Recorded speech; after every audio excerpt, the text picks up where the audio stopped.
Subuh menjelang fajar, ashar itu jamak dari sahar. Sahar itu waktu singkat menjelang subuh. Jadi ada orang yang tak ingin ketinggalan subuh, bangun sebelum subuh. Sambil nunggu subuh, dia tahajud. Ya, ketika selesai tahajud, tersisa waktu sebelum fajar, sebelum datang. Dia lihat rumus tadi. Perhatikan rumusnya. Ya Allah kan sampaikan, waktu fajar itu semua bacaan didengar oleh Allah. Karena itu ada orang nggak ingin ketinggalan, dia bangun sebelum fajar. Dan ada hadis qudsi di situ. Ada diskusi. Perhatikan teman-teman sekalian, ketika Anda bangun, kata Quran, orang itu punya amalan wabil ashari. Dia khususkan sebelum subuh itu untuk istighfar kepada Allah. Astagfirullah, astagfirullah, astagfirullah. Nanti di Quran surah ketiga, Ali Imran, itu di ayat ke-17. Ya, sampai nanti ke-18, teman-teman paling kiri sebelah atas di mushaf, itu nanti orang ini akan dikumpulkan di surga dengan 3-4 golongan lain. As-sabirina, was-sadiqina, wal-qanitina, wal-munfiqina, wal-mustaghfirina bil ashar. Ada orang yang masuk surga spesial, as-sabirina orang sabar. Awas, as-sabirina, was-sadiqina orang ahli sedekah. Kemudian wal-qanitina orang yang salatnya khusyuk, wal-munfiqina orang ahli infak. 5, wal-mustaghfirina bil ashar, orang yang rajin istighfar sebelum subuh. Saya tanya pada teman-teman, gini cara memahaminya. Ini ada waktu nih, 5 menit. Selama 5 menit itu kalau berdoa, semua doa berpotensi akan dikabulkan. Semua doa berpotensi akan dikabulkan. Saya tanya, jenengan mau minta apa? Ada waktu 5 menit yang kalau berdoa akan dikabulkan. Mau minta apa? Naik haji. Haji. Apa lagi? Minta meninggal dalam keadaan Islam. Meninggal dalam keadaan Islam. Minta jodoh. Ya, semua diminta kan?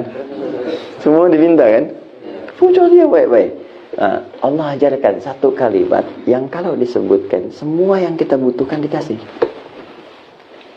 Satu kalimat aja. Kalau kita bacakan itu, semua diberikan.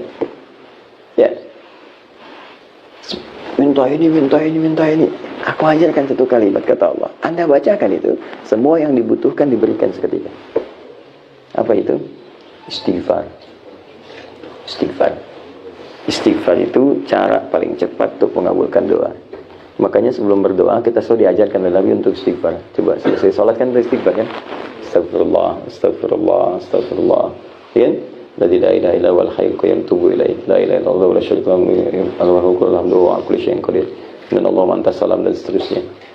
Kenapa dibuka dengan istighfar? Karena nanti setelah itu dan kalimat thayyibah ada doa di ujungnya. Nabi mengajarkan doa. Dibuka dengan istighfar turun. Makanya orang yang rajin istighfar, istighfar dalam setiap kesempatan, modul astagfirullah, astagfirullah. Nggak hanya setiap sholat. Itu berpeluang doanya dikabulkan bahkan sebelum dia minta. Saya pernah kisahkan di beberapa tempat kisah tentang pembuat roti. Pernah dengar nggak? Saya kisahkan ini. Jadi Imam Ahmad bin Hanbal, pernah dengar Ahmad bin Hanbal? Imam Ahmad ini muridnya Imam Syafi'i. Imam Syafi'i itu sebetulnya namanya Muhammad, punya bapak namanya Idris. Muhammad bin Idris, ya. Kakek ketiganya, buyut ketiga itu namanya Asy-Syafi'i. Muhammad bin Idris bin Al-Abbas, ya, bin As-Sa'ib. Kemudian ke atasnya ada Syafi'i. Syafi'i ini yang galangan sahabat yang di masa perjumpaan dengan Rasulullah SAW. Maka bertabaruk dengan nama kakek ketiganya disebut Syafi'i. Ya, lahir tahun 150 Hijrah, punya murid yang lahir tahun 164 Hijrah namanya Ahmad bin Hanbal. Imam Ahmad ini soleh, hafal Quran, hafal hadis, banyak hafal hadis. Satu ketika beliau tiba-tiba pengen main tuh ke Mesir. Datanglah kemudian ke satu tempat. Ketika sampai di satu tempat, ke masjid istirahat karena capek. Masuk masjid lah seperti ini. Itu imam besar. Cuma kak zaman dulu, mohon maaf ya, kan belum ada seperti ini, ada handphone, ada media sosial, ya, bisa selfie, pasang status kan. Nah, jadi orang tahu Imam Ahmad tapi nggak pernah lihat mukanya seperti apa. Kalau sekarang kan tahu muka nggak tahu nama kan, banyak gitu kan.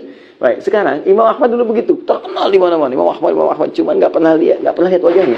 Tiba-tiba datang ke masjid, tiduran, istirahat, diusir oleh marbot masjid. Saya besar, ulama besar diusir oleh marbot masjid. Jangan tiduran di sini, keluar katanya. Oh, Imam Ahmad tahu fikih, tapi nggak bilang saya Ahmad, tidak. Dia hanya katakan saya mau istirahat, jalan. Barah katanya, barah itu lebih kasar. Jadi kalau sudah barah itu kasar namanya. Kemudian keluar beliau, tiduran di luar. Dikejar juga, suruh keluar. Ruah, kata ruah. Ruah itu lebih kasar lagi. Lebih paling kasar, ruah dari kata roh, ruah. Keluar dengan roh-rohnya sekalian. Jangan sampai engkau keluar, rohnya masih di sini. Keluar sekalian dengan rohnya. Ini Imam Ahmad pergi. Begitu pergi jalan, kemudian di pertengahan dipanggil tukang roti. Lihat kayaknya lelah gitu. Kata beliau, Syekh, tahan dulu istirahat. Datang sini, istirahat. Tukang roti pun nggak tahu kalau itu Imam Ahmad. Maka ketika duduk istirahat, si tukang roti ini meneruskan bikin adonannya. Setiap dia menyentuh adonan, dia ucapkan istighfar. Astagfirullah, astagfirullah, astagfirullah. Alhamdulillah. Imam Ahmad tahu fadilah istighfar, tapi ingin menguji orang ini. Dikatakan oleh Imam Ahmad, tadi yang kalimatnya, ma faidat istighfarika. Apa manfaat istighfar? Dikit-dikit istighfar, istighfar, istighfar. Perhatikan kata tukang roti ini. Wallahi, demi Allah, tidak pernah saya mengerjakan sesuatu dengan istighfar ini kecuali seluruh yang saya minta kepada Allah selalu dikabulkan. Cuma ada satu yang belum terkabul sampai sekarang. Apa itu, kata Imam Ahmad? Wallahi, saya mohon kepada Allah sebelum saya wafat atau sebelum orangnya wafat, saya ingin berjumpa dengan Imam Ahmad bin Hanbal langsung di hadapan saya. Saya wafat duluan atau Imam Ahmad wafat duluan. Sebelum kami wafat, salah satunya saya mohon pada Allah berjumpa dengan Imam Ahmad di hadapan saya. Kata Imam Ahmad, Allahu Akbar, karena istighfar kamu ini saya tiba-tiba pengen ke sini. Karena istighfar kamu ini tiba-tiba saya masuk masjid, dikeluarin dari masjid. Padahal itu rumah Allah, dikeluarin dari situ. Karena istighfar kamu saya di emperan disuruh pergi sama roh-rohnya. Sampai berjumpa dengan kau karena istighfar. Jadi bayangkan. Jadi apa yang kita minta cepat dulu dikabulkan, istighfar. Ya, jangan lakukan itu pada saya ya. Istighfar. Nah, jadi subuh itu cepat. Makanya kalau orang tahu kata Nabi fadilah subuh, itu orang akan datang walaupun dengan merangkak. Kejar. Abdullah bin Abi Umi Maktum itu kan buta matanya. Buta. Dia minta keringanan pada Nabi, ya Rasulullah, Ali ya Rasulullah, ya Rasulullah, boleh enggak? Saya ada keringanan untuk sholat subuh. Ya, zuhur asar saya ke masjid, maghrib isya saya bisa i'tikaf, tapi subuh ini agak susah, agak berat. Ya karena buta, matanya tidak bisa melihat, jarak masjid agak jauh. Apa jawab Nabi? Perhatikan kata Nabi. Atas ma'ul adhan, diriwayatin atas ma'ul nida, masih kedengaran enggak adhan? Kata beliau, bala, ya. Nah, ini artinya kalau adzan subuh, khusus untuk subuh khususnya ataupun umumnya yang lain, yaitu kalau bisa untuk adzan itu yang paling penekanannya kekuatan suara, bukan lagu. Ya karena dulu memang nggak ada mic seperti ini, jadi terdengar. Ya, nah, kalau sekarang mungkin sudah ada mic, minimal untuk kita yang terdengar itu bisa lebih sampai. Jadi pakai mic nggak ada masalah untuk saat ini, kalaupun suara agak rendah. Tapi kekuatan itu penting sampai untuk mengingatkan supaya orang tahu untuk datang. Ya, jangan sampai nanti suara mendayu-dayu malah ngajak orang tuh terus tidur ya. Baik. Fokus ini. Atas maul adzan, atas maul nida, kedengaran adzan enggak? Ya Rasulullah. Kata Nabi, perhatikan kalimatnya. Madum tatas maul adzan fa'addiha fil masjid. Sepanjang masih terdengar adzan, tunaikan ke masjid. Perhatikan cara baca sahabat. Gini ya. Antum nih sudah sepuh. Mata nggak bisa lihat, jarak ke masjid agak jauh. Kendaraan nggak punya, jangankan mobil, motor, sepeda pun tak punya, masih diminta ke masjid. Masjidnya tiangnya pelepah kurma, atapnya daun-daun kurma. Pertanyaan saya, masih mau ke masjidnya?